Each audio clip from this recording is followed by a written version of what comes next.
Hey guys, it's Troy here with another custom track showcase, and this first track is Icecream Sweetland, a track that has been in Custom Track GP for quite a while. However, in the last year or so, it received a massive update, and that update improved the track in pretty much every single way.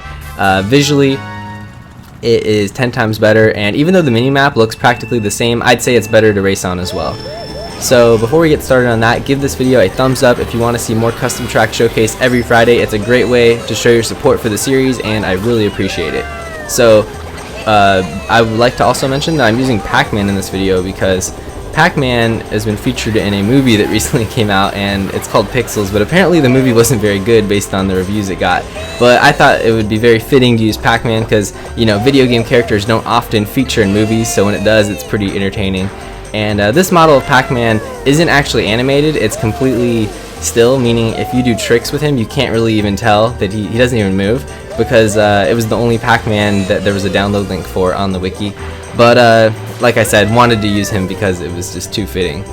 So yeah, there's purple penguins and lots of off-road cuts at the end, but as you can see, follow the purple road and you will be on your way through Icecream Sweetland, a track of magical candy adventure. So we are moving on to GBA Snow Land, probably one of the most forgotten tracks in Mario Kart history because it's just so bland, but I will say Shadow did a fantastic job recreating this track. He made it a lot more enjoyable to race on and a lot more memorable than Nintendo made it in the original GBA version.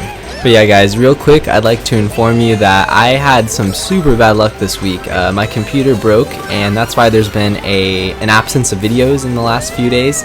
I have a ton of videos on my computer that I've made that I'll be uploading in the last couple weeks, but it completely corrupted, wouldn't start up, so I brought it into Best Buy, and they said they should be able to salvage all the data and do a backup on that, but I'm going to lose all my programs, so I'm going to have to reinstall the programs, and it's going to be a couple more days before I have my computer back. So it's really scary because I have so many videos on there that I want to upload, and it would just be devastating if I lost it all. But yeah, that's why there's been a lack of videos, because my computer is in the shop right now, so you know, cross your fingers for me, and let's hope that everything turns out okay and I don't lose rate that custom track 19 or fail in recovery 13 and all that good stuff. So yeah, that was GBA Snow Land, as you guys just saw in the last 57 seconds.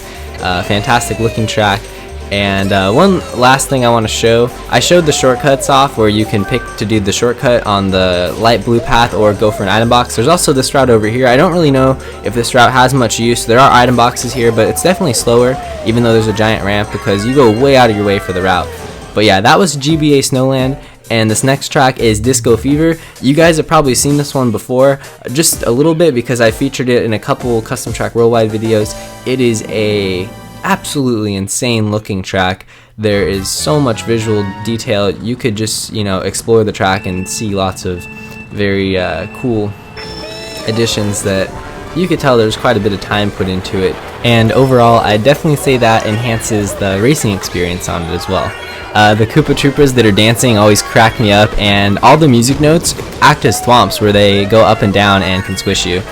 This part right here, it looks like the boost panels are coming towards you like on Shy Guy Falls in Mario Kart 8, but it's actually just the floor moving. The boost panels stay stationary.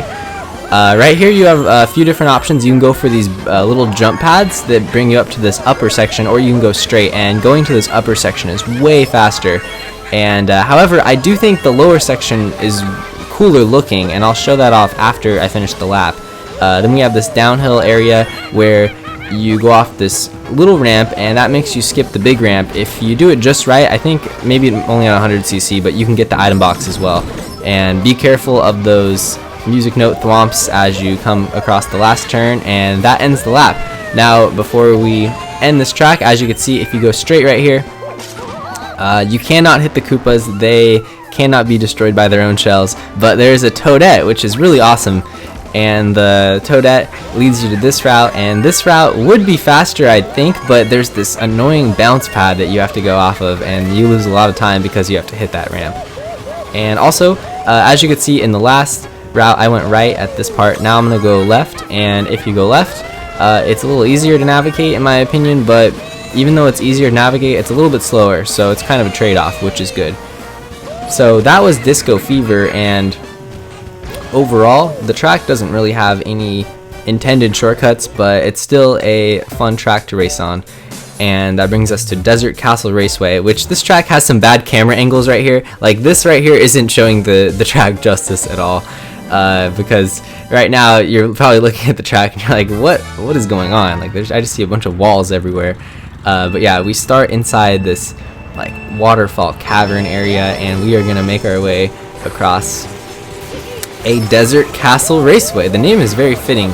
I just got wrecked by Groudon right there. But the name, even though it's so basic, it's completely fitting. Like it feels like if I had to guess the name of the track after playing it, that is probably what I would guess, because it's got different elements of a desert, a raceway because there's a road, and a castle-like section.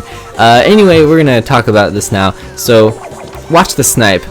The downhill section, even though he had a shell behind him, I still got him because of the shell going underneath him and bypassing his shell he was holding behind him, so that was awesome. So I was rocking it on Desert Castle Raceway as I entered the castle section of the track. This is where it gets interesting in my opinion, because it's sort of bland for the first half, but this castle section is pretty difficult to navigate and has one area to it that will throw you for a loop. No pun intended.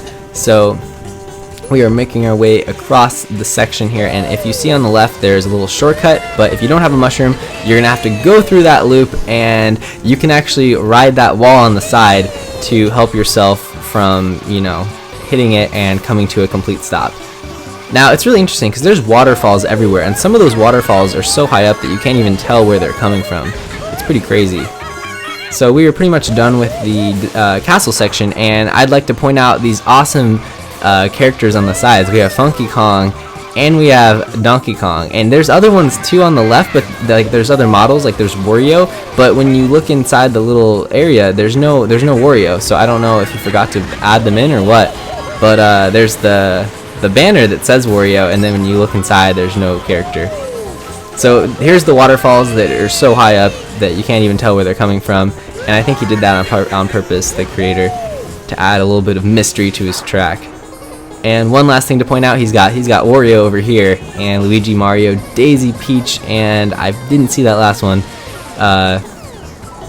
Honestly, I think it's not even a character. It looks like just a set of hands and a cart, and that's it. But one last thing, you can go inside this area and interact with the characters and steal their carts almost. Yeah, it looks like there's no character in that light blue cart. That's so weird. I don't know why there's no character there, unless he's like so small, he's like Pac-Man, you just can't even see him. Do not hit the item box. That is the last thing I have to say about this track. And that's about it. Thanks for watching. Give it a like if you enjoyed, and I'll see you guys later.